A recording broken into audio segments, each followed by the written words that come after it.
Assalamualaikum warahmatullahi wabarakatuh. Yang kami hormati Bu Eka Fasya Anggis selaku dosen pengampu mata kuliah Psikologi Pendidikan dan teman-teman semua yang kami banggakan. Di sini kami kelompok 6 akan mempresentasikan mengenai pertumbuhan dan perkembangan remaja. Kami dari kelompok 6 yang beranggotakan Arif Nur Budiman, saya sendiri Berliana Putri Susanti, dan Dava Ulwan Nafilah.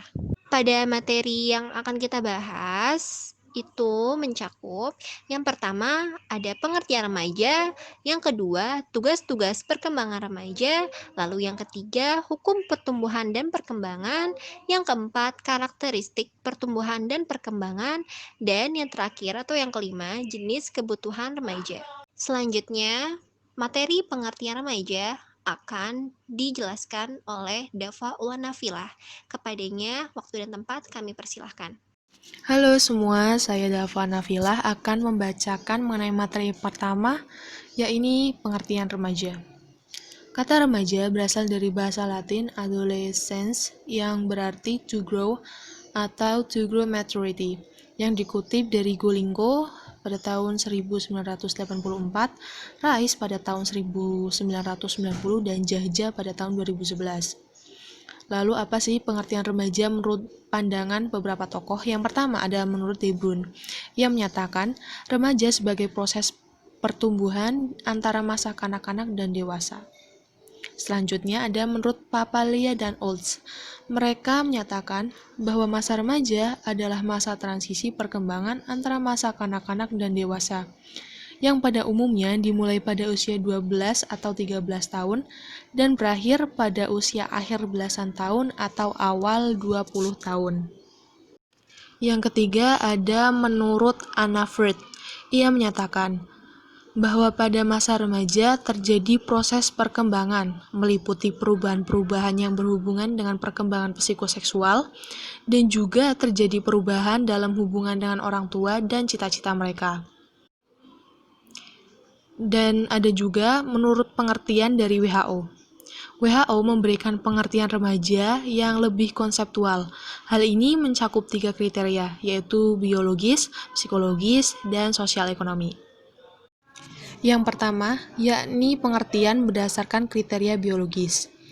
Yakni remaja adalah individu yang berkembang saat pertama kali ia menunjukkan tanda-tanda seksual sekundernya sampai saat ia mencapai kematangan seksual.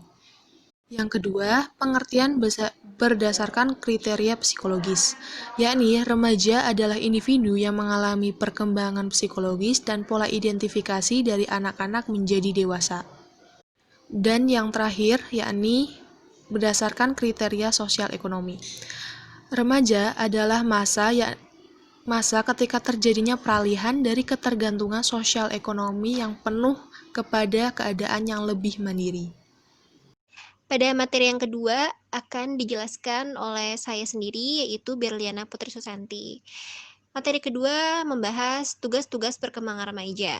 Nah, untuk dapat melakukan sosialisasi dengan baik, remaja harus menjalankan tugas-tugas perkembangan pada usianya dengan baik. Manakala remaja gagal menjalankan tugas-tugas perkembangannya, ia akan membawa akibat negatif dalam kehidupan sosial fase-fase berikutnya. Lalu di sini ada William Kai yang menjelaskan mengenai tugas-tugas perkembangan pada masa remaja yang dikutip oleh Yudrik Yahya.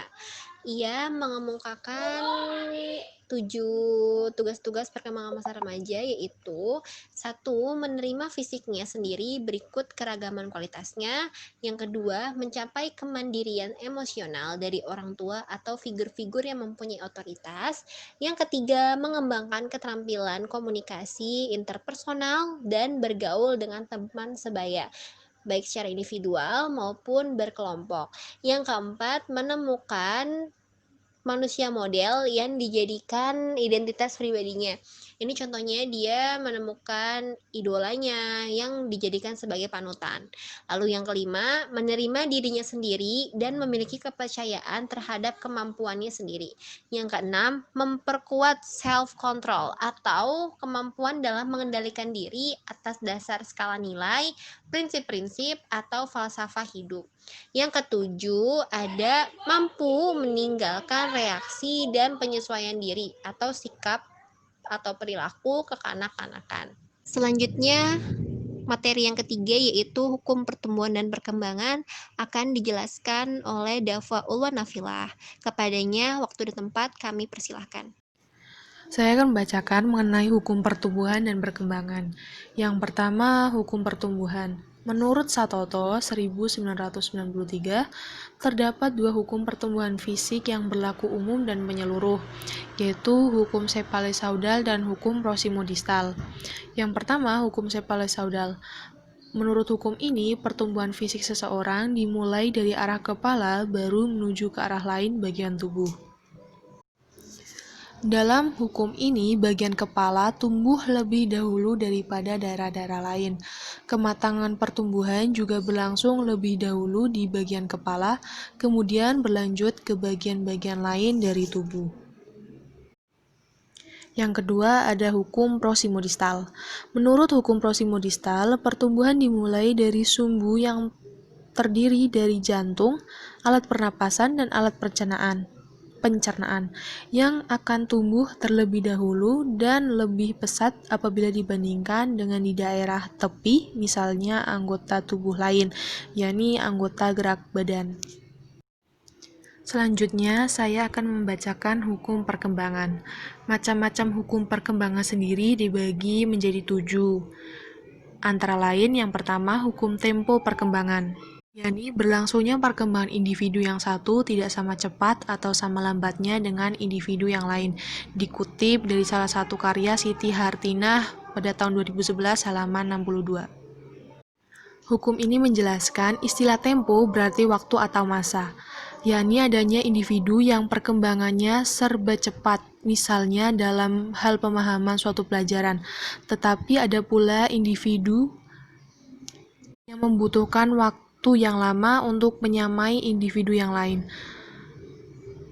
Semua ini menyangkut tempo perkembangan, dan ini telah menjadi hukum yang pasti bahwa setiap individu mempunyai kecepatan atau tempo perkembangan yang berbeda-beda menurut individunya sendiri. Yang kedua, ada hukum irama perkembangan, yakni fluktuasi naik turunnya perkembangan individu yang berlangsung dengan irama perkembangan yang tidak selalu konstan, tapi kadang dengan irama yang cepat, lambat, bahkan kadang berhenti, kemudian dengan cepat berpacu. Dalam hukum ini menyatakan bahwa berlangsungnya perkembangan itu tidak selalu tetap konsisten dan merata pada setiap waktu. Hukum irama perkembangan mengungkapkan bukan lagi cepat atau lambatnya perkembangan individu, akan tetapi tentang irama atau ritme perkembangan. Jadi, perkembangan individu ini mengalami gelombang pasang surut, mulai dari lahir hingga dewasa. Kadangkala, anak tersebut mengalami juga kemunduran dalam suatu bidang tertentu. Yang ketiga, ada hukum rekapitulasi, yakni perkembangan psikis individu akan pengulangan urutan tingkah laku dari perkembangan nenek moyang suatu bangsa. Hukum ini menjelaskan perkembangan psikis anak adalah ulangan secara singkat perkembangan umat manusia. Dari seluruh perkembangan umat manusia terulang dalam waktu beberapa tahun secara singkat dalam perkembangan individu yang bersangkutan. Yang keempat, yakni hukum masa peka. Menurut Maria Montessori, masa peka merupakan masa ketika suatu fungsi jiwa mudah sekali dipengaruhi dan dikembangkan. Dalam perkembangan anak, terdapat suatu masa di mana suatu fungsi untuk dapat berkembang secara baik sekali atau sangat sensitif dan dengan sangat mudah untuk merespons stimulus yang datang kepada dirinya. Pada masa ini, anak mempunyai kesiapan terbaik untuk melaksanakan tugas perkembangan dalam fungsi tertentu. Oleh karena itu, harus dilayani dan diberi kesempatan sebaik-baiknya untuk menjalankan fungsi tersebut. Yang kelima ada hukum True-Zelter atau masa menentang. Pelaksanaan individu tidak selalu berlangsung dengan tenang dan teratur, tetapi pada masa tertentu terjadi guncangan yang membawa perubahan secara radikal. Hukum ini menyatakan perkembangan individu tidak selalu mulus sesuai dengan keinginan dari individu tersebut, tetapi selalu ada macam-macam rintangan yang dapat mengganggu jalannya perkembangan tersebut. Dalam proses tersebut selalu ada hambatan yang dapat membawa perubahan yang baik terhadap individu tersebut. Yang keenam ada hukum masa eksploratif. Menurut Langevold, perkembangan individu merupakan suatu proses yang berlangsung sebagai suatu penjelajahan dan penemuan pada individu yang bersangkutan. Dalam hukum ini mengandung arti bahwa perkembangan individu diperlukan adanya suatu proses penjelajahan yang aman dari individu yang bersangkutan untuk ikut serta dalam mencapai suatu tujuan perkembangan. Dan yang terakhir yakni hukum pertahanan diri. Hukum pertahanan diri adalah suatu respon dalam bentuk sikap atau perilaku individu yang dimunculkan ketika dirinya merasa mendapatkan stimulus yang tidak sesuai atau tidak menyenangkan. Dorongan mempertahankan diri terwujud misalnya dorongan seseorang dalam mencapai suatu tujuan dalam menjaga keselamatan diri sendiri. Selanjutnya, materi yang keempat dan yang kelima, yaitu tentang karakteristik pertumbuhan dan perkembangan serta jenis kebutuhan remaja akan dijelaskan oleh Arif Nurbudiman. Kepadanya, waktu dan tempat kami persilahkan. Baik, materi selanjutnya yaitu karakteristik pertumbuhan dan perkembangan remaja. Karakteristik pertumbuhan dan perkembangan remaja dibagi menjadi 5. Yang pertama yaitu pertumbuhan fisik. Pertumbuhan meningkat cepat dan mencapai puncak kecepatan. Pada fase awal remaja, usia 11-14 tahun, karakteristik seks sekunder mulai tampak. Karakteristik seks sekunder ini tercapai dengan baik pada tahap remaja pertengahan, yaitu sekitar usia 14-17 tahun, dan pada tahap remaja akhir, usia 17-20 tahun, struktur dan pertumbuhan reproduktif hampir komplit dan remaja telah matang secara fisik. Yang kedua yaitu kemampuan berpikir. Pada tahap ini, remaja mulai berpikir secara kritis, contohnya dalam menyelesaikan permasalahan yang mereka hadapi. Yang ketiga, identitas. Pada fase ini, remaja mencari identitas dirinya. Remaja mencoba berbagai peran, mengubah citra diri. Namun, pada tahap akhir, remaja akan menemukan jati diri mereka sesungguhnya. Yang keempat, ada hubungan dengan orang tua. Pada tahap awal remaja, mereka memiliki keinginan kuat untuk tetap bergantung pada orang tua. Namun, pada tahap akhir remaja, terjadi dorongan besar untuk pelepasan diri. Maksudnya adalah perpisahan emosional dan fisik dengan orang tua dan ditandai dengan adanya sedikit konflik.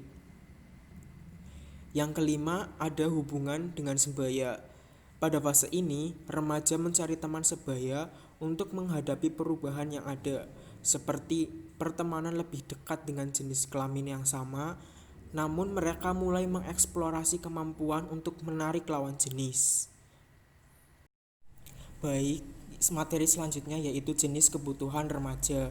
Jenis kebutuhan remaja menurut Edward yang pertama kebutuhan untuk mencapai sesuatu. Biasanya remaja memiliki target untuk dicapai dan target itu harus terpenuhi.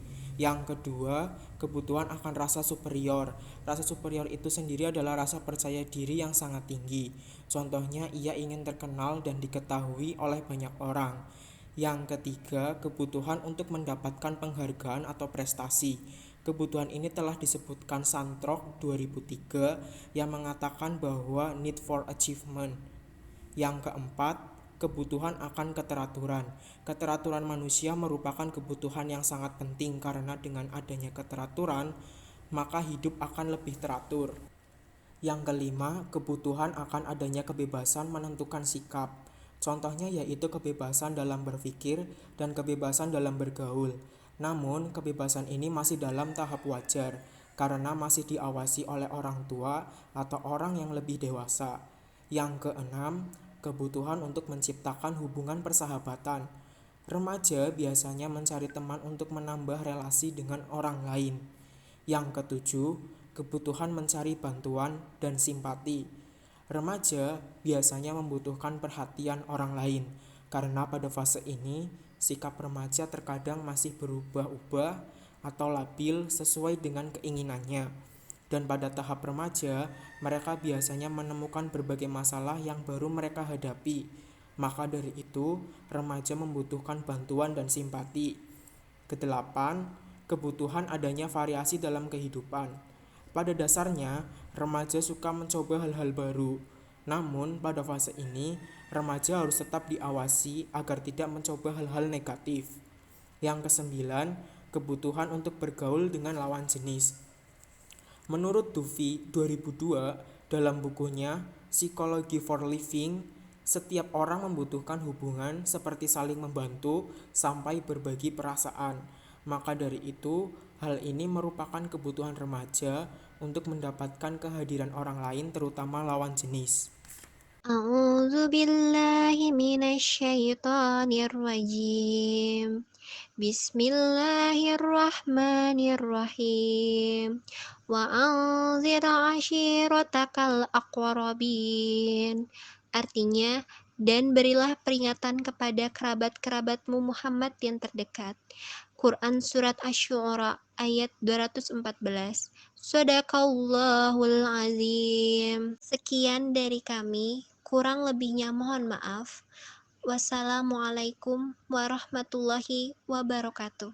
Selanjutnya, kepada teman-teman yang ingin bertanya, dipersilahkan.